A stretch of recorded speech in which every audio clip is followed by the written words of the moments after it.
아멘. 이제는 밤이 없고 어둠이 없고 주님 안에서 아침이 있고 또한 빛이 있는 줄을 믿습니다. 주님 안에서 그 빛을 선포하시면서 주님, 우리가 주님과 함께 있으니 주님의 빛이 이 시간 우리 가운데 있습니다. 우리 이렇게 함께 힘차게 선포하며 찬양합니다.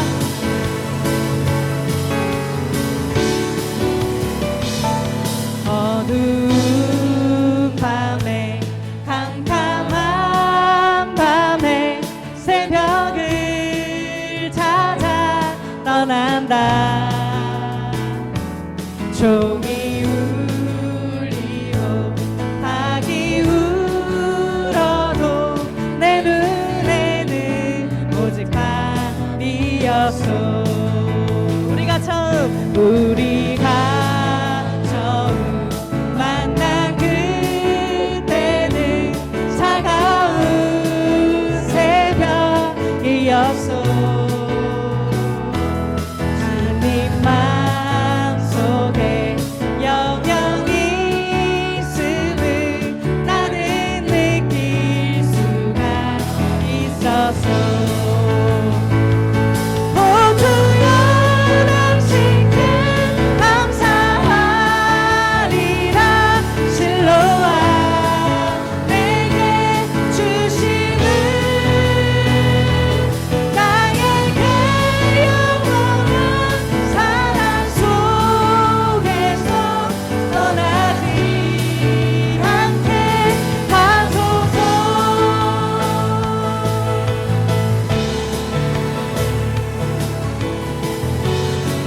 다시 한번 처음부터 찬양합니다.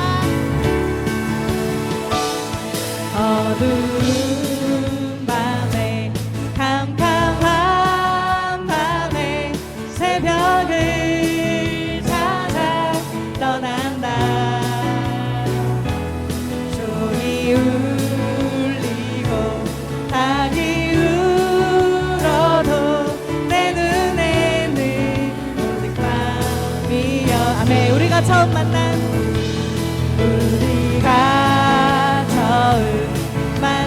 그때는 차가운 새벽이었소. 주님 마음속에 영영이 있음을 나는 느낄 수가 있었어. 아멘. 오주여 당신께 감사하리라. 실로와 내게 주심은 나에게 영원한 사랑 속에서 떠나지 않게 하소. 아멘. 오주여 당신께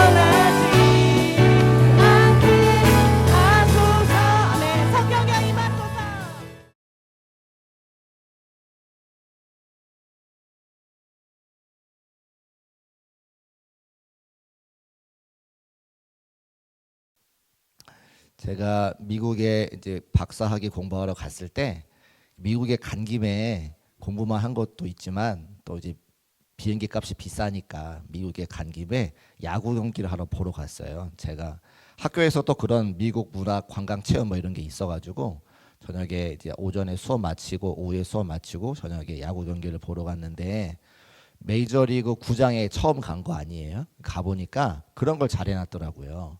옛날부터 지금까지 자기 팀을 빛내준 사람들을 쫙 이렇게 벽면에 붙여놓고 그 사람들이 썼던 뭐 배트라든지 글러브라든지 그 사람의 기록들이 쫙 기록되어져 있어요. 제가 뭐 야구를 좋아하긴 하지만 미국 사람들 야구까지는 잘 알지 못하는데 그 마음에 어떤 마음이 들었냐면, 야, 이렇게 그 구장에 오는 사람들마다 이 야구 경기가 이렇게 하기까지 그냥 되어진 게 아니라 많은 사람들의 수고가 있었고 헌신이 있었고 또 좋은 성적을 거둔 사람들을 이렇게 기억해 주는구나, 메모라이징 하는구나, 제가 그걸 보게 됐거든요. 그러니까 그 경기장에 오는 사람들마다 자기 팀에 대한 자부심을 그 관중들이 가질 수 있도록 잘 해놨어요.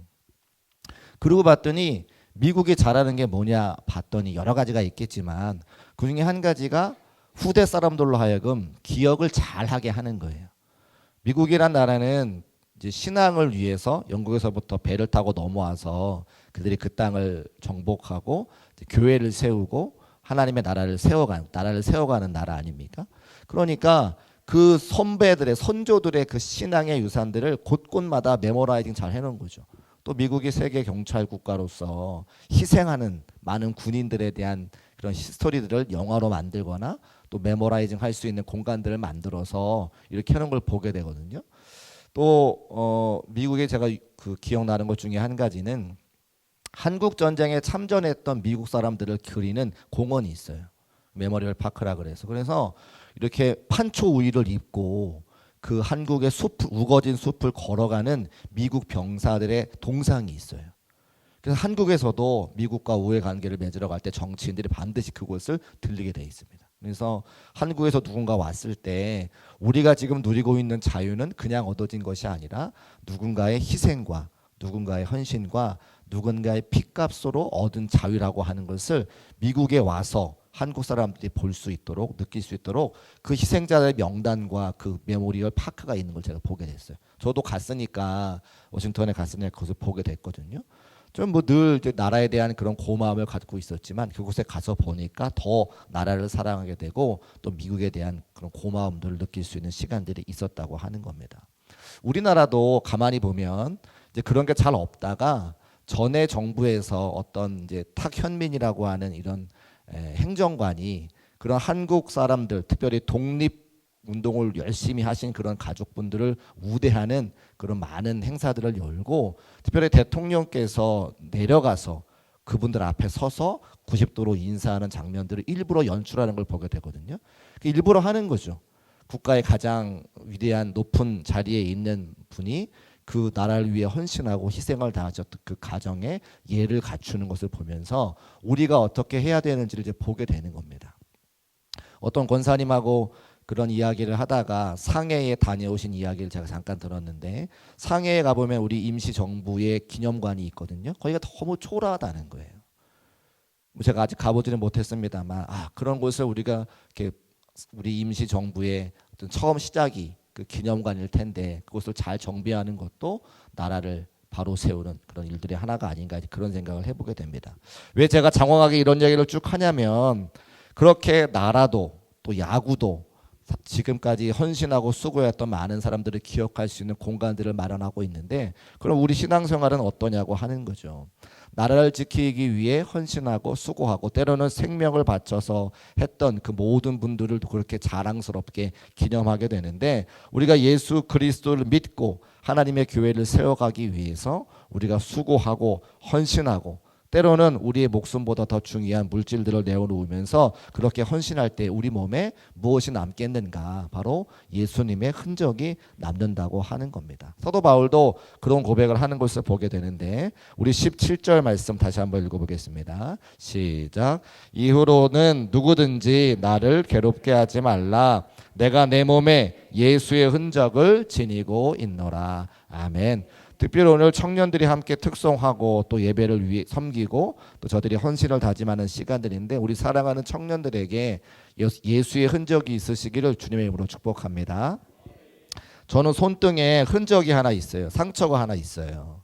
제가 이 손등을 바라볼 때마다 이 상처를 저에게 이 상처를 준 한 사람을 기억하는데 조재천이라고 하는 학생이에요. 제가 일산에서 교육조원에서 생활할 때에 학생들 담당하고 있으니까 그들이 좋아하는 운동, 농구 경기를 하다가 남자 학생인데 손톱을 길게 기른 거예요.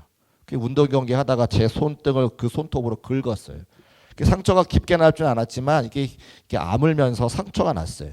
평생 지워지지 않아요. 지금도 있어요. 그래서 이거 볼 때마다 그때 조재천이라고 하는 학생과 제가 이름도 기억하잖아요. 같이 농구하다가 하던 상처지라는 기억을 하거든요.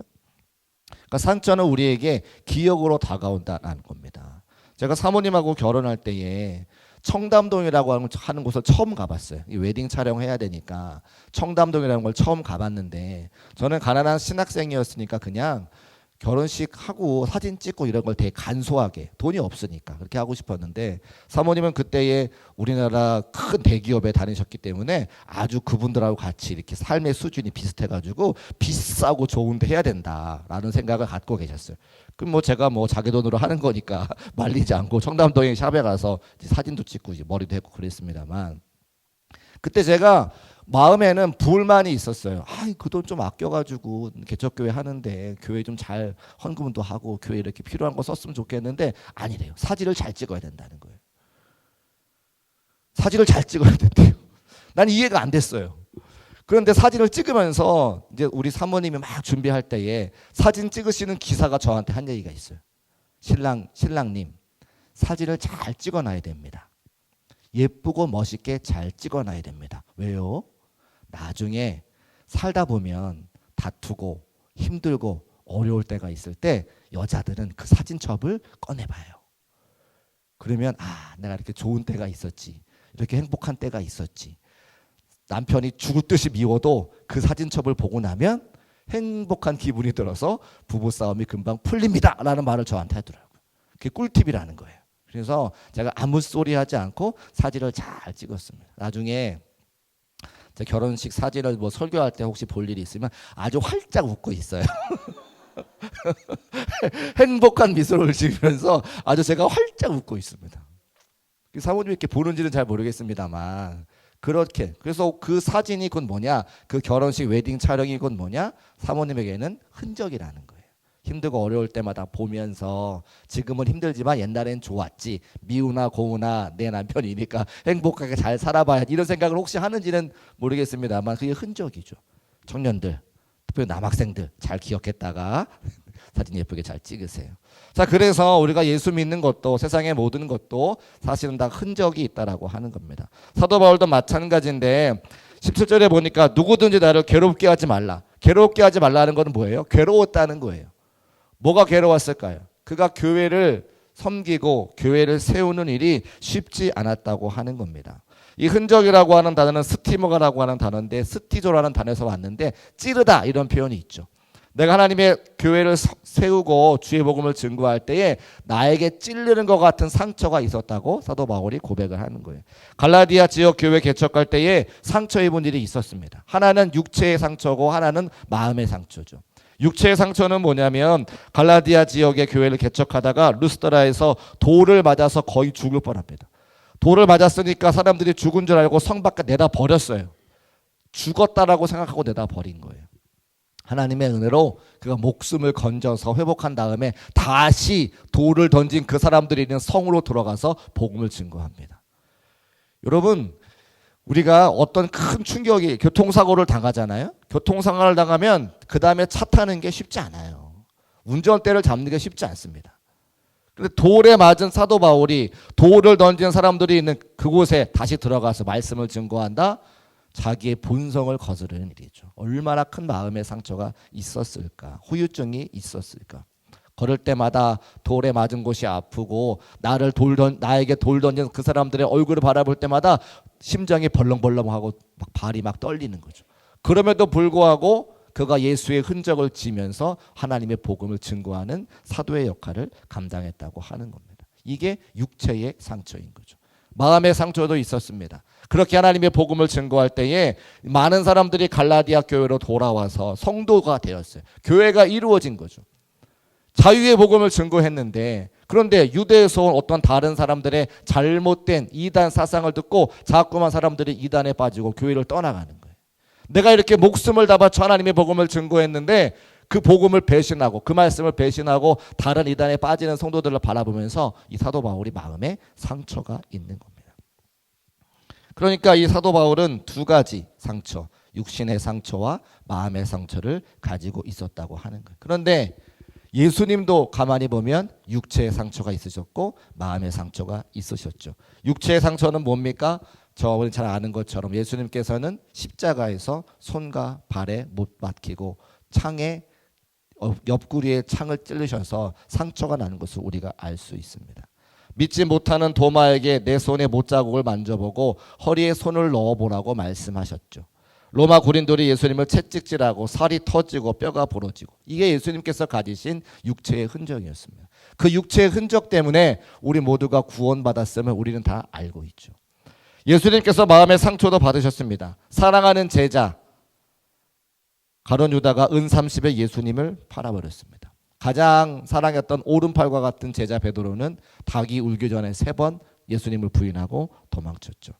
예수님을 그냥 모른다고 부인한 것뿐만 아니라 저주하고 맹세하며 부인했습니다. 이것이 예수님의 마음에 새겨진 상처였죠. 그러니까 예수님도 그러시고 사도 바울도 그렇고 육체의 상처와 마음의 상처를 다 갖고 있었다고 하는 겁니다. 우리는 믿음 생활하면서 예수의 그런 흔적을 가지고 있는가?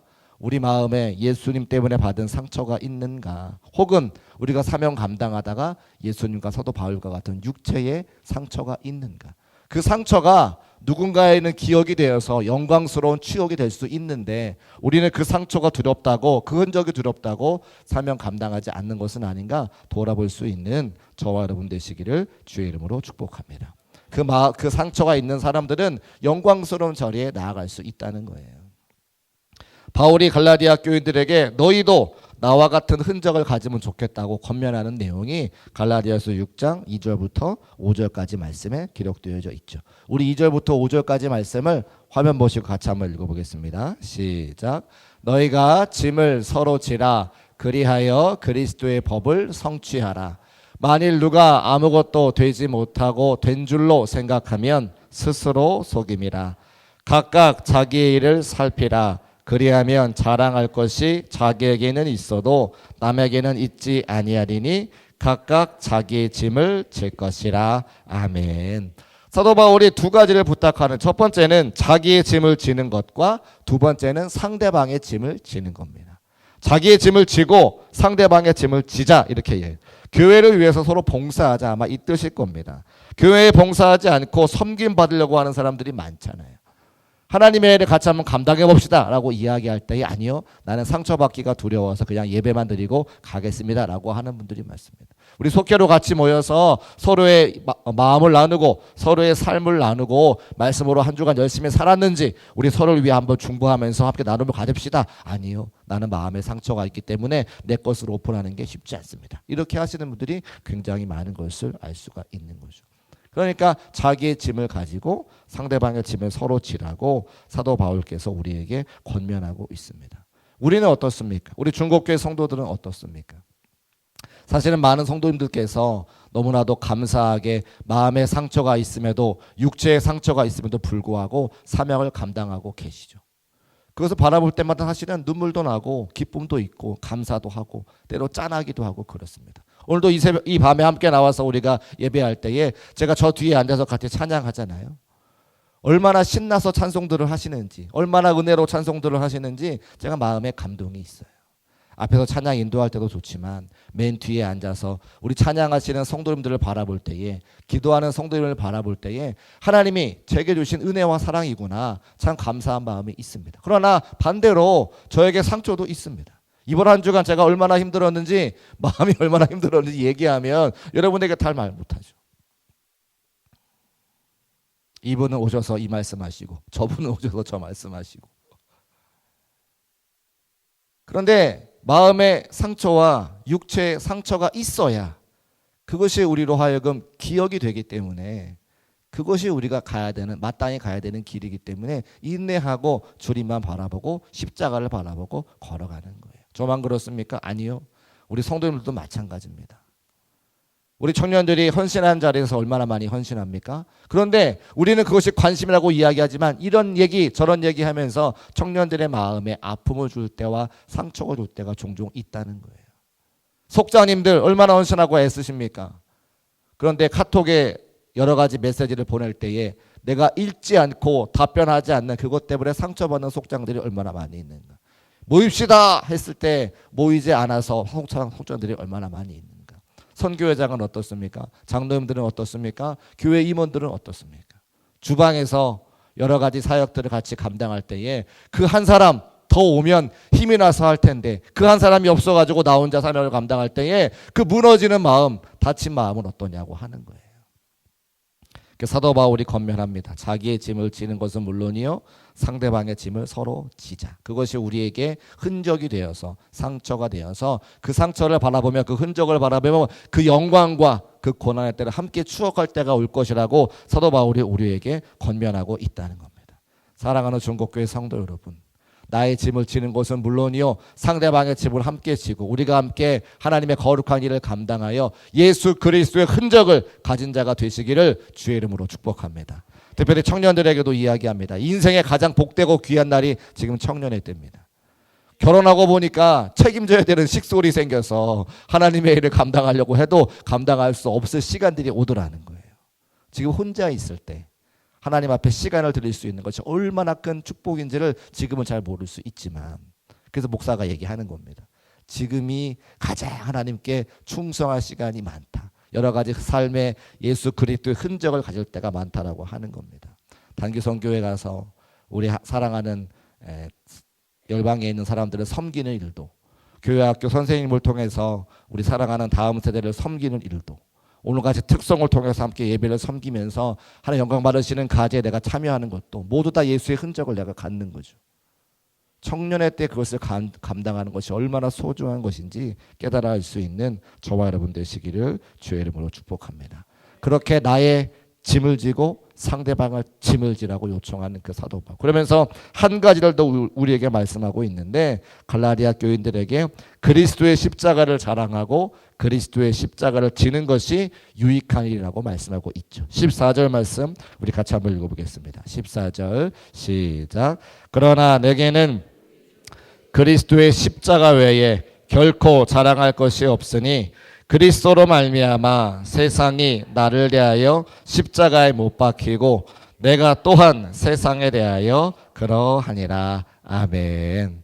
요즘에 새벽에 민수기 말씀을 읽고 있는데, 민수기에서 그동안 오합지졸처럼 출애굽해서 시내산 밑에 왔던 이스라엘 백성들에게 하나님께서 가운데에 회막을 주시고 이스라엘 백성들을 세 지파씩 동서남북에 배치하는 장면을 보게 됩니다. 그리고 사람들을 숫자를 세요.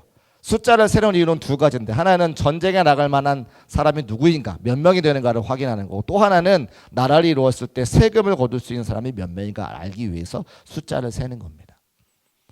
그렇게 숫자를 세서 군인이 몇 명인가를 확인하고 오합지졸과 같은 그 이스라엘 백성들에게 회막을 중심에 두고 동서남북 세 지파씩 묶어서 전쟁을 할 수 있는 군인들로 만들으셨는데, 놀라운 사실은 성경에 어떤 무기로 어떻게 훈련하고 어떻게 싸워서 이기라는 말은 없어요. 새벽에 나오시는 분들은 아십니다. 전쟁을 하기 위해서 숫자를 셌으면서 전쟁을 하기 위해서 전열을 갖추고 진을 만들었는데 막상 이스라엘 백성들의 손에는 무기가 하나도 없습니다. 그 이유가 무엇입니까? 하나님의 이름이 무기가 되기 때문에 그렇죠. 할렐루야. 우리 사랑하는 청년들에게 오직 하나님의 이름과 십자가가 여러분에게 무기가 되시기를 주의 이름으로 축복합니다. 세상은 반대로 이야기해요. 스펙을 쌓아야 된다. 이것도 배워야 되고 저것도 배워야 되고 인맥도 쌓아야 되고 지식도 있어야 되고 해외 경험도 있어야 되고 외국어도 해야 되고 건강도 있어야 되고. 아니요. 세상에서 말하는 기준은 그렇죠. 하나님의 말씀은 오직 하나님의 이름이 십자가가 우리의 무기라고 분명히 말씀하고 있습니다. 다윗이 골리앗을 어떻게 이겼습니까? 다윗이 스펙이 있어요? 다윗이 무기가 있어요? 아니요. 오직 하나님의 이름 그 한 가지 가지고 나갔을 때 골리앗을 이기게 되었던 것처럼, 우리 사랑하는 청년들의 삶의 자리에 사도 바울이 이야기하는 것처럼 이스라엘 백성들이 전열을 이루고 손에 무기가 없었던 것처럼 오직 여호와의 이름이 십자가만 여러분의 무기가 되시기를 주의 이름으로 축복합니다. 사도 바울은 예수 그리스도의 십자가 외에는 자랑할 것이 없다고 분명히 말씀하고 있어요. 십자가를 갖지 못한 자, 세상에 아무리 좋은 스펙을 갖고 있다 할지라도 우리에게 짐이 되죠. 우리를 죄를 짓게 만드는 죄의 도구가 될 뿐입니다. 내가 십자가를 분명히 붙잡고 있을 때 세상의 그 모든 스펙이 하나님께 영광을 올려드리는 도구가 되는 것이지, 내가 십자가를 놓치고 세상에 그런 스펙이 많으면 많을수록 더 죄 지는 데 쓰임받는 도구밖에 되지 않는다는 거예요. 사랑하는 청년들 그리고 우리 사랑하는 성도 여러분, 오직 우리가 십자가를 붙잡고 예수 그리스도의 흔적을 가지고 예수 그리스도의 고난과 영광에 참여할 수 있는 우리 모두가 되시기를 주의 이름으로 축복합니다. 말씀 정리하겠습니다. 오늘 사랑하는 청년들이 함께 특송하면서 우리 교회의 미래다, 우리 교회의 주역이다, 그런 마음이 들었습니다. 여러분도 공감하시죠? 네. 청년들이 뭐 하겠다고 하면 우리가 아끼지 않고 또 함께 섬기고 지원할 수 있습니다. 지금도 그렇게 하고 계시고요. 그런데 예수 그리스도께서 특별히 사도 바울의 고백을 통해서 우리에게 무엇을 말씀하시냐? 예수님의 흔적을 가지라라고 말씀하는 겁니다. 청년의 때부터 하나님께 헌신하고 수고하고 봉사하는 것이 예수의 흔적을 갖는 거라고 하는 거죠. 그리고 자기의 짐을 지고 또 상대방의 짐을 지면서 그 고난에 동참하고 예수 그리스도 앞에 영광을 올려드리는 삶을 살아라 권면하고 있습니다. 그리고 세상의 것을 붙잡지 말고 오직 십자가를 붙잡고 십자가를 자랑하는 삶을 우리에게 권면하고 있어요. 청년들뿐만 아니라 우리 사랑하는 모든 중국교회 성도님들도 오늘의 사도 바울의 권면을 듣고 예수의 흔적이 나에게 분명하여 언젠가 그 흔적을 바라보면서 그 상처를 바라보면서 참 영광스러운 삶을 살았구나, 여기까지 인도하신 하나님 앞에 감사와 찬송과 영광을 올려드릴 수 있는 우리 중국교회 모든 성도의 삶이 되시기를 주의 이름으로 축복합니다.